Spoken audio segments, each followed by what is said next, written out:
Bon les copines, je me pose comme ça, très à l'aise, très pépouse dans mon lit pour vous parler de ce bouquin que je viens à peine de terminer. Vu ma dégaine, je pense que ça se voit, je suis en mode lecture à foison.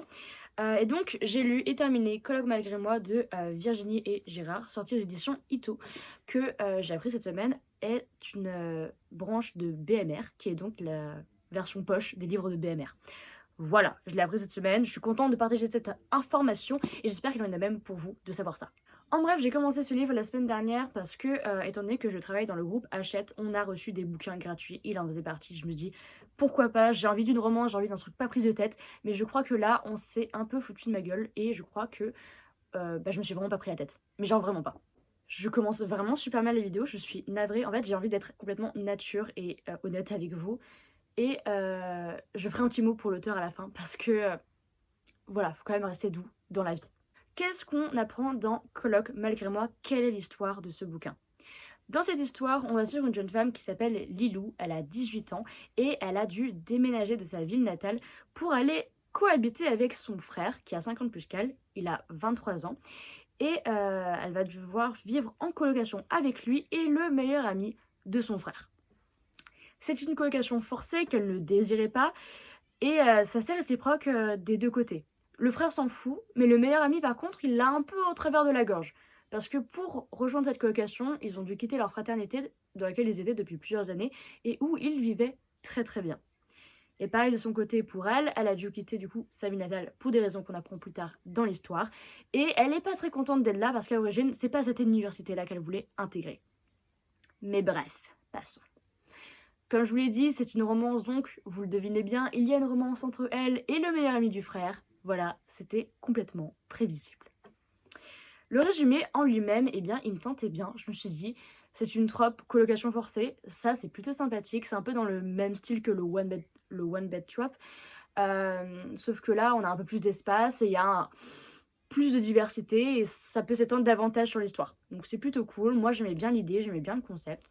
Et à voir un peu ce que ça allait donner. Mais c'était sans prendre en compte l'écriture de ce bouquin. Alors, je vous cache pas, et vu comment je parle de ce bouquin depuis le début, je ne cache pas que ma lecture n'a pas été tout à fait évidente, voire même un peu décevante. Je sais pas si c'est juste parce que je suis peut-être pas le public qui était visé à l'origine, ou si c'est parce que je suis juste pas convaincue par l'histoire, mais vraiment le récit a été par moments assez, on va dire, bâclé en quelque sorte, ou en tout cas je n'ai pas été convaincue par l'histoire et je n'ai pas apprécié certains faits. J'en ai parlé dans mes stories Instagram, pour les personnes qui ne me suivent pas encore, vous verrez, j'adore les potins et je raconte toute ma vie dessus, et j'en ai également parlé dans mes TikTok, où j'ai développé assez précisément mon point de vue sur les différents points qui m'ont un peu dérangé dans l'histoire. Donc je vais commencer d'abord par vous donner un avis global sur l'histoire avant de rentrer dans certains points qui m'ont dérangé particulièrement. Je vous l'ai dit, on va être honnête, j'ai pas souvent des lectures qui me font réagir comme ça, mais dès que j'ai une lecture qui me fait réagir comme ça, j'en ai beaucoup à dire. J'en ai quand même beaucoup à dire. Hein. De manière générale, qu'est-ce que j'ai pensé de l'histoire? C'est une histoire qui se lit facilement. C'est clair, c'est pas prise de tête. Si vous avez besoin d'un truc où vous vous laissez porter par l'histoire, eh bien je pense que c'est bon pour vous parce que le livre correspond à ce critère-là. On ne se prend pas du tout la tête. Ou alors on se prend la tête d'une autre façon. Voilà. Le style d'écriture m'a pas non plus énormément convaincue, dans le sens où il y a une description des personnages qui donne pas très envie de s'intéresser à eux. C'est une description assez classique, un peu bateau, voire même cliché, parce que on va reprendre parfois des codes pour se foutre justement des personnages en mode c'est une fille avec des courbes là où il faut. Un peu dans ce style-là, vous voyez. Bah là, c'était un peu la même chose. Et je vais vous donner un exemple qui correspond vraiment au bouquin. À un moment, on va décrire du coup le personnage masculin qui s'appelle Neil. Déjà, petit point, je ne comprends pas pourquoi son surnom c'est Neil, quand son prénom c'est Rendal. Je n'ai pas compris. Bref, passons. Il y a une description qui est faite en particulier sur ses yeux. Parce que vous voyez, ses yeux, ils sont gris et... C'est pas n'importe quel gris. C'est un gris profond, où on pourrait se noyer dedans. Un gris un peu tumultueux. Vraiment, elle a utilisé plein d'adjectifs. Elle a utilisé plein d'adjectifs pour décrire la profondeur de ses yeux. Comme si on pouvait nager dedans. Comme si on pouvait se perdre dans un nuage. Voilà. Ses yeux, c'est un labyrinthe. parce que l'homme derrière est un mystère à découvrir. Ce genre de description que je n'apprécie pas trop dans les histoires parce que c'est une description qui est pas utile. Ça nous donne pas d'informations sur le personnage, ça nous donne pas d'informations sur qui ils sont vraiment. Ça nous donne juste un aspect physique qui est redit à plusieurs reprises parce que l'aspect des yeux, on l'entend plusieurs fois. C'est une répétition tout au long du bouquin. Mais par contre, je n'ai aucune idée de la couleur de ses cheveux. Je crois que c'est dit peut-être une fois, mais je m'en rappelle plus. Il n'a pas de signe distinctif. On ne sait pas s'il porte des bijoux, quel type de vêtements il porte. Il doit sans doute porter du noir d'ailleurs. Ça, c'était prévisible aussi. En bref, on ne sait rien d'eux. Il y a une description qui est faite à chaque fois, un tout petit truc, voilà, rapidement. Mais voilà, c'est fait dans le style d'écriture de l'auteur. C'est pas agréable à lire parce que c'est trop prévisible. Autre point dans le style d'écriture, c'est les dialogues. Je trouve que les dialogues ne sont pas réalistes et ils ne donnent pas du tout envie de suivre l'histoire. Un truc que j'étais pas vraiment en phase avec ça. Dans un dialogue, j'ai du mal quand il y a un point d'interrogation et un point d'exclamation, parce que pour moi ça fait très langage SMS. Donc de temps en temps ça peut être cool. Mais quand dans chaque conversation, il y a ça, parce que les deux personnages, comme je vous l'ai dit, ils se détestent à la folie, et que voilà, leurs conversations, ce sont toujours des grosses prises de tête en mode « Mais qu'est-ce que tu me veux, toi ?» Et bah, on retrouve souvent ce point d'interrogation et ce point d'exclamation. Et ça commence vraiment à devenir un peu fatigant. Pour ce qui est du dialogue, du coup, entre ces deux personnages qui est un peu lourd, et bah, c'est pas vraiment facile de les suivre. C'est des dialogues qui sont répétitifs. On entend toujours les mêmes choses, on entend toujours la même idée. Mais arrête, t'es pas mon père, t'es personne. Mais en fait, ça nous donne aucune profondeur encore sur les personnages. Les dialogues, ils sont censés nous donner une idée de qui ils sont au fond d'eux, ce qu'ils représentent, leurs peurs, leurs envies, leur façon de penser. Là, on voit que ce sont des robots. Ce sont des robots en colère, qui font la guerre. On n'apprend absolument rien d'eux, hormis que ce sont des personnes qui ont un fort caractère. Et moi, j'adore les femmes avec un fort caractère. C'est pour ça que toi, tu m'intéresses. Je suis désolée, je prends ces termes, mais c'est parce que je suis épuisée, en fait, de voir ce genre d'histoire aussi peu réaliste et qui montre un visage aussi triste. Et encore, j'ai pas abordé les points de l'histoire qui m'ont déplu. Autre point de manière générale, on va parler de la romance en elle-même parce que c'est quand même le centre de ce récit. Est-ce que la romance était convaincante? Je dirais que non, du coup. Pour moi, la romance n'a pas été convaincante parce que la raison de leur rencontre au début, bah, elle est logique. Ils se rencontrent parce qu'ils sont en colocation forcée. Ok, il y a un contexte, ça se tient. La raison de leur enemies to lovers ne se tient pas du tout. Ils se détestent dès la première seconde où leurs regards se croisent. Ça c'est vraiment pas fifou. La relation amoureuse qu'ils ont entre les deux, elle est vraiment pas facile à suivre et elle est pas agréable à lire parce que c'est vraiment un je t'aime, je te déteste, mais j'ai pas envie que tu partes, mais je veux pas non plus te garder et j'ai envie de voir ailleurs, mais en même temps j'ai pas envie de voir ailleurs. Pourquoi tu veux pas rester dans ma vie? C'est ça, tout le temps. Autant, parfois ça peut être bien amené. Ça peut être un film moi je te suis intéressant à lire. Mais je vous l'ai dit, ça combiné au dialogue, c'est lourd. C'est très lourd. Et la romance, par moments, je vous le dis, j'y croyais pas. Parce que quand t'as des personnages qui n'ont aucune profondeur, qui ne sont pas réalistes, qui ont des dialogues, on va dire, pas concrets, et bah la romance, elle se base sur rien du tout. Et du coup, on n'arrive pas à s'attacher aux personnages et on n'arrive pas à les suivre. Voilà. Passons désormais aux points négatifs, parce que oui, juste avant, ce n'était pas que les points négatifs. Voilà. Que dire de ce bouquin? Je pense qu'en premier point négatif que je pourrais aborder, c'est les personnages. C'est important de traiter des personnages parce que c'est comme le fond de l'histoire. C'est un peu sur eux qu'on se base. Mais c'est difficile d'avoir une histoire quand nos personnages sont aussi creux. Pour vous dire, en fait, les personnages, ce que j'ai pas trop apprécié dans cette histoire, c'est que ils n'avaient aucune profondeur, comme je l'ai dit précédemment. C'est des personnages qui sont stéréotypés et qui ont un trait de caractère défini par l'auteur et qui vont garder ce trait de caractère tout au long de l'histoire. Il n'y a aucune évolution, il n'y a aucune remise en question et c'est toujours la même chose. Notre personnage principal, Lilou, son trait de caractère, c'est d'être la fille qui veut taffer, qui est la bonne fille et qui voit un peu les autres filles comme des pétasses. Le trait de caractère de son frère, c'est le gros baiser qui va baiser toutes les filles de son école, qui va être super bon en cours et qui va rigoler à la moindre occasion. Et je vous dis, c'est des traits de caractère qui sont définis et qui sont comme ça constamment. Dans chaque dialogue, si tu devais prendre un dialogue de manière indépendante à l'histoire, tu aurais ce trait de caractère pour le personnage. Tout le temps. Ils n'ont pas d'autres émotions que ce qu'ils sont censés représenter une fois. Le frère, il rigole tout le temps, il est toujours la joie incarnée, et elle, c'est toujours la colère. Voilà. On ne sait pas pourquoi. Je vais vous donner d'autres exemples. D'ailleurs, là, je viens de repenser à un personnage complètement inutile. On a eu un personnage au début qui était censé être la pote de la fille, qui est aussi leur voisine par la même occasion. Et en fait, à la base, je sais pas, elles sont censées être potes, mais en fait, on apprend que peut-être elle était pote avec elle juste pour gérer son frère. Et vu que son frère, il voulait pas d'elle, elle est partie. Mais on l'a jamais revue. On l'a jamais revue. On sait pas pourquoi ils se parlent plus. On sait pas qu'est-ce qui s'est passé. Y a pas d'explication, y a rien. Juste, il y a eu un personnage au début parce qu'on en avait besoin et puis on la tèche. Voilà. J'aime pas la manière dont on utilise les personnages parce que tes personnages, ils sont censés t'aider à faire avancer ton récit. Et là, ton personnage, c'est juste un arbre. Il ne te sert strictement à rien. Il ne t'aide pas à faire avancer ton histoire. Il est là pour être là, mais on ne sait pas pourquoi il est là. Autre point qui m'a dérangée, c'est la manière dont elle voit les autres femmes. C'est un livre écrit par une femme avec un personnage féminin principal qui a un point de vue dénigrant sur les autres femmes. Pourquoi ? J'ai été un petit peu dégoûtée parce que, en fait, quand j'ai lu ce livre, j'ai vraiment eu l'impression de lire une romance Wattpad écrite en 2014.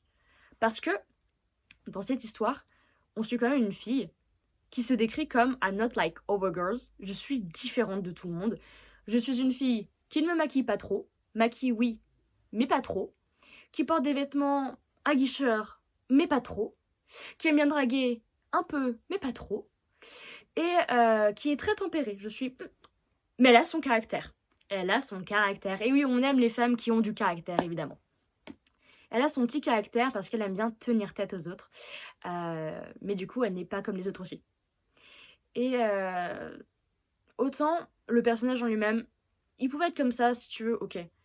Mais à partir du moment où elle a commencé à émettre des avis sur les autres filles, je sais pas, par colère, par jalousie, par je ne sais quoi, bah ça m'a vite dégoûté du personnage. Parce qu'à chaque fois qu'elle voyait une fille, elle était là en mode « c'est une bimbo, c'est une connasse, elle porte des fringues de pute ». Ok, d'accord, bah écoute, tant mieux pour toi. Et le seul moment du coup où il y avait des personnages dits respectables, c'était ses deux potes. Il n'y a que 2 personnages respectables dans le livre du coup. Il n'y a que 2 personnages féminins cool. Toutes les autres c'est des connasses. Hein. Voilà.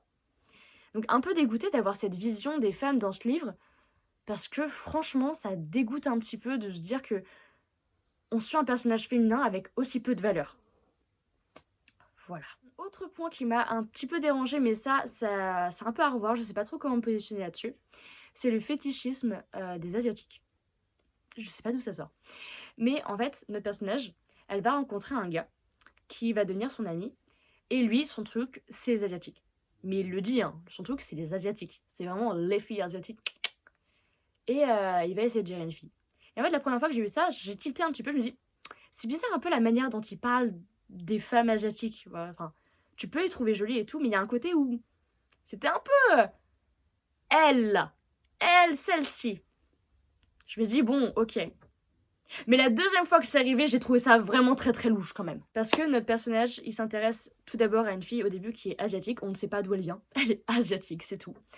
Et par la suite, en fait, il va quitter cette fille pour aller voir une autre asiatique.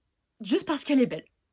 Voilà, j'apprécie. Peut-être que je suis touchée aussi parce que j'ai du sang asiatique à moi. Vietnamien, d'ailleurs, si vous voulez savoir. J'ai pas aimé en fait la manière dont ça a été montré. Enfin, je pense qu'on peut effectivement chacun avoir des préférences physiques envers des gens, etc. Mais la manière dont c'était écrit, c'était montré, ça faisait très fétichisme et j'ai pas trop apprécié ce côté-là. Enfin, je pense que je vais aborder la dernière thématique qui m'a un peu déplu, et qui m'a déplu davantage sur la fin. En gros, dans l'histoire, on a un seul point de vue, celui de Lilou. Et sur la fin, vers les 3/4 du livre, on a un nouveau point de vue, celui du mec. Donc c'est cool, moi j'adore avoir le point de vue du mec parce que ça nous donne une autre vision de l'histoire, ça nous donne un autre ratio. On voit que la relation, c'est pas que d'un côté, c'est des deux. Et j'adore ça, j'adore quand un mec montre ses sentiments et je surkiffe ça. D'ailleurs, je note que Ash is Falling for the Sky l'a très bien fait. Je vous le recommande vivement. Mais bref, lorsqu'on suivait donc le point de vue du personnage masculin, on avait une vision vraiment dégueulasse de l'histoire. Non, en vrai, elle n'était pas dégueulasse, mais c'était une vision qui était très tournée sur le sexe. Je me suis dit, les deux personnages, ils sont accros à ça. Enfin, ils aiment beaucoup ça en tout cas. Il n'y a pas de souci là-dessus, pourquoi pas. Mais, en fait, c'est quelque chose qui aurait dû se ressentir dans tout le livre. Et donc, dans le point de vue de Lilou. Lilou, on sent qu'elle aime ça. Mais quand on passe au point de vue du mec, il n'y a que ça dans sa tête. C'est vraiment quand il parle d'elle, quand il pense à elle, c'est vraiment elle, déesse du sexe. Elle, j'aimerais bien faire des choses avec sa bouche, j'aimerais bien la voir dans telle position, etc. Mais il n'y a rien d'autre. Ou alors c'est des sentiments exacerbés, niais, à gogo, qui affluent comme ça, on ne sait pas d'où ils sortent, on ne sait pas ce qu'il aime chez elle. On ne sait pas ce qu'il aime chez elle, hormis son rire et son cul. Donc c'est épuisant, parce qu'on ne comprend pas pourquoi les personnages sont ensemble, et quand on a enfin la possibilité de comprendre le point de vue du mec, on apprend quoi? Qu'il aime juste avoir des relations sexuelles avec elle. C'est tout. Il n'y a pas de souci à vouloir des relations sexuelles, mais quand tu as une relation amoureuse et que c'est un livre de romance, montre-nous un autre point de vue, un point de vue qui montre que le gars ne s'intéresse pas qu'à ça. Surtout que le gars, son trait de caractère, comme j'ai dit précédemment, son trait de caractère à lui, c'est que c'est également un gros baiser comme le frère. Donc si tu montres que ça de son visage, on n'apprend rien de lui. On en apprend un peu plus sur lui grâce à la famille qu'il a, parce qu'à un moment on a un point de vue où on est chez sa famille, ça c'est cool, ça c'était cool. Mais quand on a le point de vue du mec uniquement, et bah c'était vraiment pas fifou et ça nous a rien appris sur l'histoire. Bref voilà, j'ai été vraiment pas très cool avec ce bouquin, je suis désolée, j'avoue. Mais je pense tout ce que j'ai dit, donc je vais pas être désolée très longtemps. Je vais peut-être par contre m'adresser directement à l'auteur au cas où elle tomberait sur cette vidéo un jour, je suis désolée d'avance. Virginie, c'est bien ça, voilà, Virginie, écoutez, je suis désolée si ma vidéo a pu potentiellement vous vexer, ce n'est pas le but. J'essaye de, en tout cas, vous partager mon point de vue sur l'histoire, et j'espère que mon point de vue pourra vous aider dans l'écriture de prochains romans. J'ai d'ailleurs commencé à lire vos remerciements, et apparemment c'est votre premier roman. J'espère ne pas vous avoir fait trop de mal au cœur au cas où vous tomberiez sur cette vidéo. Voilà. Mais en tout cas, n'arrêtez pas l'écriture, continuez à écrire si ça vous fait du bien, continuez à partager votre passion. Je pense que on ne fait que s'améliorer en persévérant et on continue à avancer. Et puis, comme je l'ai dit, peut-être que j'étais juste pas le public visé et comme ça l'a prouvé, vu que le livre a été édité, c'est que c'est un livre qui a plu quand même à beaucoup de gens. Voilà. Donc en tout cas, merci à tous pour cette vidéo. N'ayez pas peur quand même de vous lancer dans cette lecture. On sait jamais, peut-être que ce livre saura vous convaincre et que effectivement, je n'étais pas le public visé. C'est un livre qui se lit quand même assez facilement. C'est agréable, on va dire. C'est pas prise de tête et voilà, c'est assez simple. Donc peut-être que vous, ça peut peut-être correspondre à certaines personnes qui n'ont pas envie de lire une lecture trop compliquée, trop prise de tête, avec trop de points de vue, etc. Là, on est sur un seul point de vue principal. Et puis ensuite une histoire, voilà, pas compliquée, donc chill, tout va bien. Voilà. En tout cas, je vous remercie d'avoir regardé cette vidéo et on se retrouve très prochainement pour une autre vidéo, tout simplement.